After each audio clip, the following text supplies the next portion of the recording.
তোর আর তোর বাপের ভাত কেউ খাবে আসে নাই, তোরও তো চিন্তা করে হাঁটতে লওয়া লাগবে না।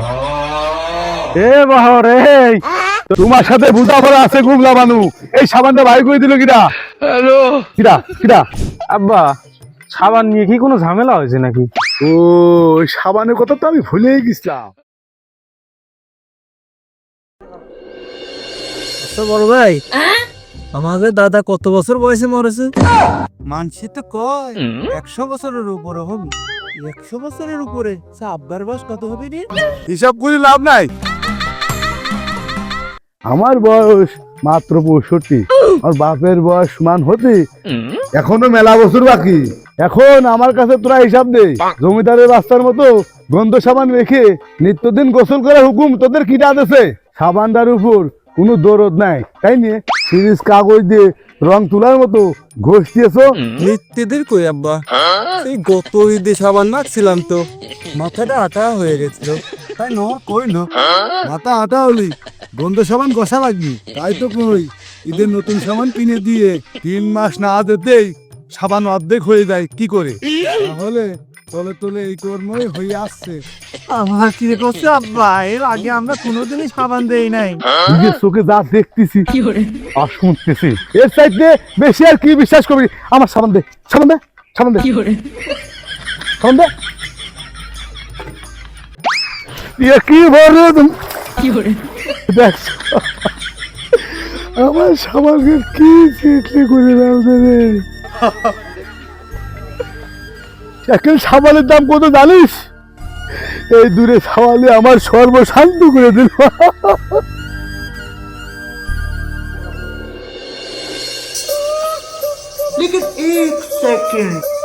বাড়িতে তো লোক 4-5 জন, একটা ডিম রাখবেন যে আম্মা? ডিম তো তোমার শ্বশুরের জন্য, ওই ডিম দুপুরে অর্ধেক খাবি, রাইতে অর্ধেক খাবি। আমাদের জন্য শুধু ডাউল আর ভাত, আর খুব বেশি হলে পারো আলু ভর্তা। কোন কি এই ছাওয়াল পালকের বাদ দিয়ে আব্বাই ডিমের সালন একাকি খাতি পারবি? দুঃখের কথা কি কবরে বাপু, তাই তো হয়ে আছে। তোমার শ্বশুর তো কয় ছেলে বুড়ো মানুষ, তার ভালো মন্দ খাওয়া দিল বিশেষ জরুরি, খাওয়ার ফলে তো খাওয়ার দিন পড়েই গেছে। এই তোমার সাথে বুঝাপড়া আছে গুমলা বানু, এই সাবানটা ভাই করে দিল কিরা? হ্যালো কিরা কিরা? আমি আব্বা। ও তুমি, তুমি কি একাই আইছো না সপরিবারে? তাই তো কই রাস্তার মাথায় দিয়ে ছালুনি বাসনা আসে কে? ও আমাদের তেল বাইছো গুমলা বানু।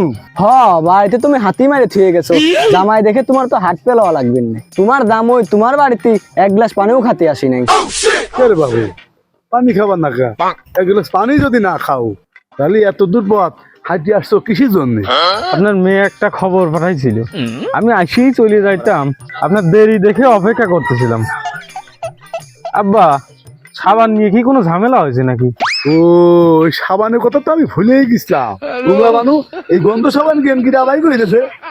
দেখো বাবাজি সাবানটার কি অবস্থা দেখো, আর একটা ফুটে বসা কামাই করার ক্ষমতা যার নাই, তারা কোথায় কোথায় আমার এই গন্ধ সাবান গায়ে মেখে আমার ফুতুর করে দিবি।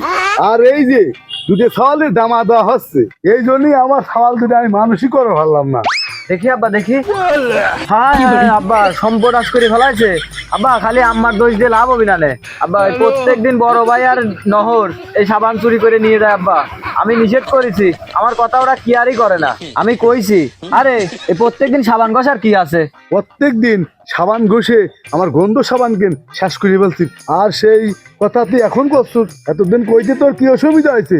দাঁড়া আমি সাবান মাখা বাই করতেছি। তোমরা বানু সাবানের বিচার না হওয়া পর্যন্ত ওই দুটের বাদ বন্ধ। আম্মা ওই পেয়ারা চুরি করার সময় যে কায়দা করছিলে, এখন আবার সেই কায়দা করবার দেয় না। কিন্তু পেয়ারা কিন্তু গাছের ভিতর ধরে, আর এই সাবান কিন্তু আমার আব্বার কষ্টের টাকা দিয়ে কিনা লাগে। ঠিক কইছেন আব্বা? হ্যাঁ ওর মা যত কায়দাই করুক, এই সাবানের হিসাব না দিয়ে ওই দুইজন ভাত খাবার পাইতেছে না।